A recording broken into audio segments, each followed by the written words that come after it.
Ano nata? Iskaramuza na sa DCGV.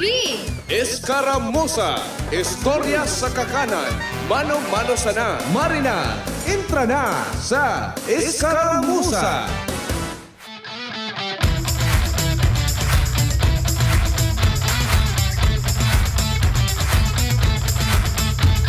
Maray na pagkahapon po sa gabos sa nakaantabay sa indang mga residensya. Kumusta po kamo? Ano lamang tabian sa inong pinangudtuhan dyan?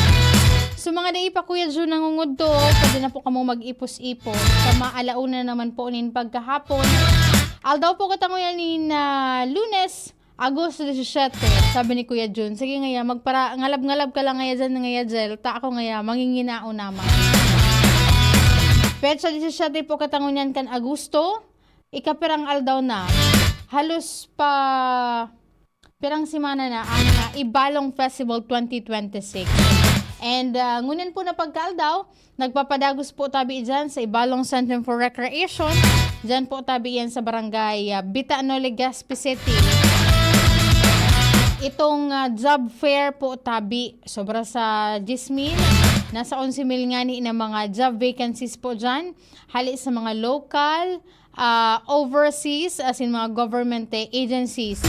And presente po tabi na papartisipar dyan. And at the same time, nagtatangro po tabi ninman iba-ibang mga job opportunities. Nasabi nga ni ngaya kaiyan, baka ngaya, sabi ka subago ni Alcalde Hisan, baka ngaya ini na ang pagkakataon tanganik po kamuan makakuha nin trabaho para duman sa mga first time job seekers. Mas marahay ngayang oportunidad para duman sa mga nagre-resign as in naghahanap ni na panibagong pag-iimpleyo. Dahil nga digdi sa Bicol Region, sabi nga ni ibagan ni Congressman Garbin, haruhalangkaw ang unemployment rate na kalpuhan po tabi na i-address. Maray na pagkauto kay Kuya King Reginaldo dyan po tabi sa barangay Bunker 1, Legazpi City. So mga mapasiring po tabi dyan sa Ibalong Center for Recreation, mag-print ka mo ni na dakol-dakol na mga resume po tabi nindo, as in iba pang mga kinakaipuhan na mga dokumentos. And tahilan po tabi, bako lang itong bako lang sarong kumpanya. And pwede po tabi nindong applyan dyan as many as you can hanggat na igo po ni job vacancy na sa hiling nindo kwalifikado po tabi ka mo. Ano man po tabi ang sa inyong pinagkakabisihan dyan, magsarabay-sabay kita sa good alauna po nin pagkahapon. Digdi po sa programa ta. Ano pa ba? Taod-taod na pagkahapon, gari ki igwaman po ki activity. And LGU Legazpi, manungod po digdi sa Gift of Life, cash assistance, panduwa na po ining edisyon para man iniduman sa mga day nakasabay sa primerong pago, kumbaga. Diyan po inigigibon sa Legazpi City Expo Center, diyan sa barangay Cruzada, Legazpi City. Ini sa alternate road. Aba ko ni alternate road, Old Airport Road. Di ko pagaring nahapot kay ini kasubago si Alcalde Hisan. Manungod po tabi dyan sa saro na naman na payout ini para po may tauwanin asistensya man itong mga inaki. Digdi po tabi sa Legazpi City na sa 5,000, 7,000 pesos. Ang sa indang mariresibi once na sa satuyang facilities po tabi sinda nag-aki itong sa indang mga magurang. And for sure, tapos naman sa orientation, dyan po tabi sa may Embarcadero de Legazpi. Manungod po duman sa magiging beneficiaryo man, kaini o po tabi na tupad program kan Department of Labor and Employment, katuwang po ang LGU Legazpi, sa paagiman po kan Public Employment Services Office. Uy, kulibat ko po palan. Duman sa mga magurang, na lamang po nindo, na idara na po nindoan sa indong mga aki sa pinakaharaning health centers po tabi, dahilan po ta ongoing pangunyan ining measles, rubella, supplemental immunization activity. Digdi po tabi sa Bicol Region kung sa pinakaultimong MRC quick count kan Bicol Region August 15. Partial and unofficial po tabi iyan. Nasa 42.26% pa sana.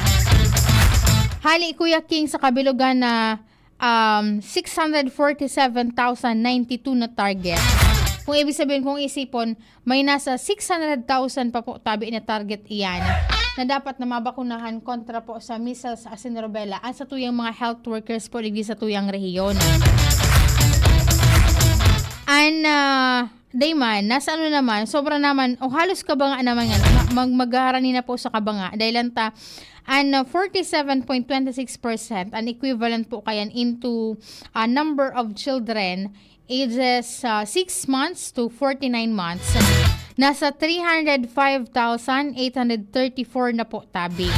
Ang pinakadakol, iyo ang Camarines Sur, na may nasa 41, although pag-abot sa percentage, ang probinsya kan Albay may pinakahalangkaw. Kasi nasa 59.36% na po ang Albay. Pero pag-abot naman sa numerical value niya, nasa 86,046 po ang Camarines Sur.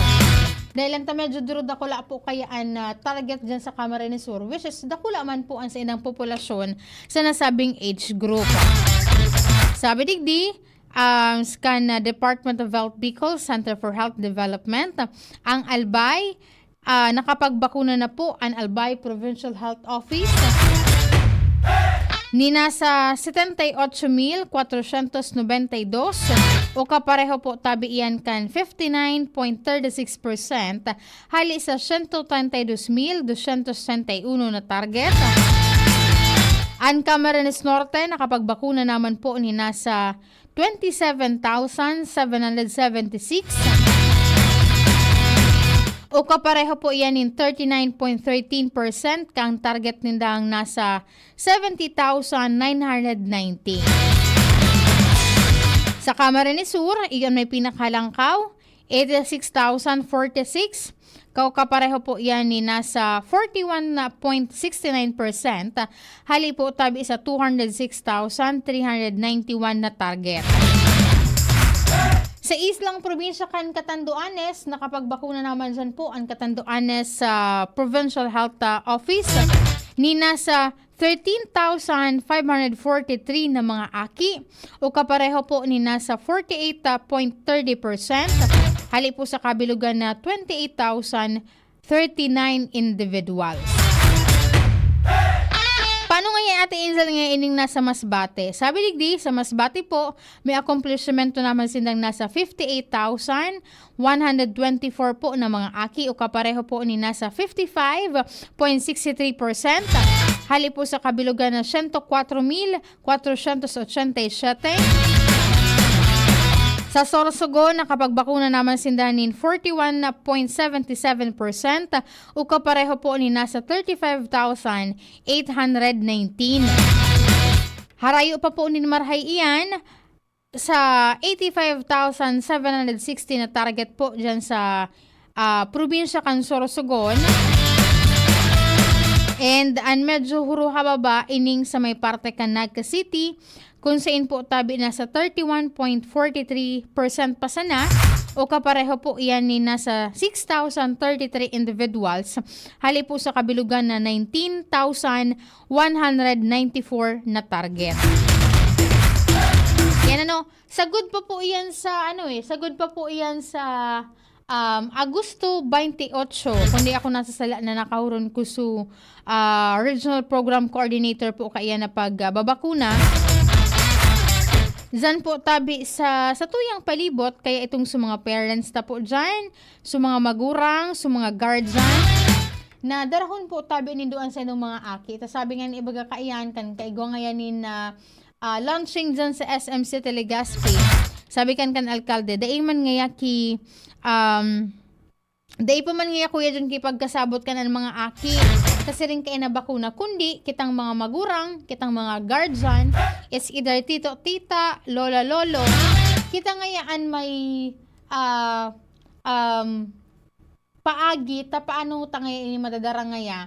Sa satuya ngayang mga health centers, ini pong mga aki na ini. Tandaan po nindo na nasabing bakuna ang libre, pinag-adalan at sinapatunayan na epektibo. Dahil lang may tigbabanggit si Dr. Francis Gerald Gomez nga ni Kuya June na posible ngayon magkaigwanin measles outbreak. Kundi ta ngayon matatarget itong numero kan mga Bicolano, numero po tabi kan mga Pilipino, partikular na ang mga Legaspenyo, na dapat po tabi na mabakunahan kontra po sa nasabing hela. And sabi nga ibaga, dahil man ngayon ibabakuna, dahil man ngayon itutudok sa inyong mga aki, sa tuyang mga aki, kundi po tabi yan napatunayan na iyan epektibo asin salbado man. Gari man sana yung Kuya Jun su flu vaccine na dahi man gustong sabihin na dahi ka na magkaka-flu. Ang gustong sabihin sa nakan Kuya Jun, kung tamaan ka man ka na kulog kipayo, kalintura, trangkaso, dahi ka grabe pong, itong grabe po ang sa imong mamamatean. Kaya duman sa mga guardian po, darahon po duman sa mga aki. Darahon po sa mga makuapo duman sa indang mga health worker o health centers.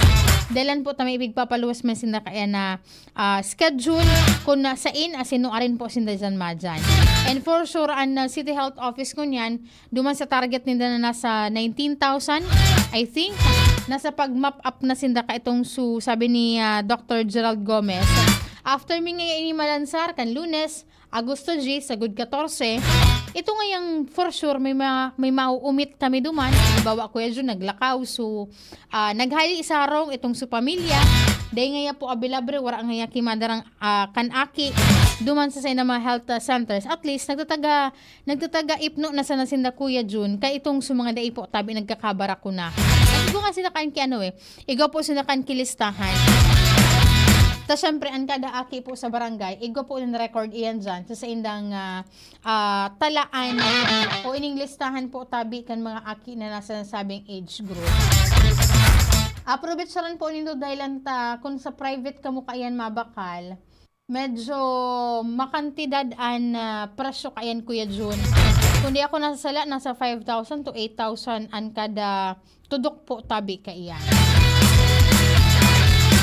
Sabi digdi, atiin hanggang anong oras po tabi ang job fair dyan po sa ICR? Hanggang ano lang po yan? Hanggang alas 5, kung igwa pa po dyan kay mga nakapila.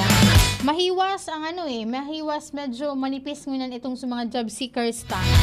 Kumpara duman sa, or baka dahil lang pag sa SM, medyo sadit ang espasyo.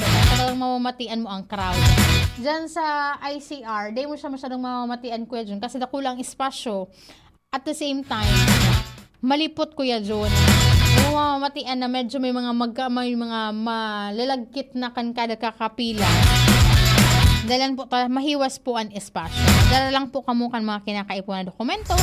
Tangani man po na kamuan makakuha ng trabaho. Tangani po makatuwang-tuwang man lamang po kamo sa inyong mga pamilya. Ano syempre, para man po sa inyong mga futuro. Maray na pag-auto kay Sir Homer Realista Lola. Nakaantabay po muna na pagkahapon. And kay Ma'am Tet Aldana Cub, kan Ravax Animal Bite Center. Ang Ravax po dyan po sa may parte kan Vinson Street sa Barangay Sagmin, Legazpi City. Ang bukas po tabi alas 7 nin pagkaaga. Sagod po alas 6 nin pagkabanggi from Monday to Sunday.